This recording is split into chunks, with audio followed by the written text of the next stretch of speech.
Hello viewers, welcome to AudioViz 360. Today I have this JBL Tune 220 TWS. So I'm going to show you how to do factory reset of this model. So it's simple, just open the lid like this. You can see it is charging now. You have to just hold this right side earbud button for few seconds so that this white light will start blinking. So let me do that without wasting any time.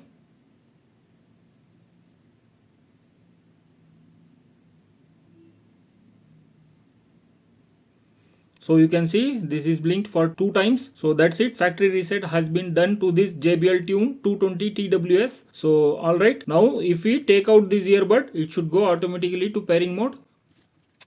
So blue light will blink.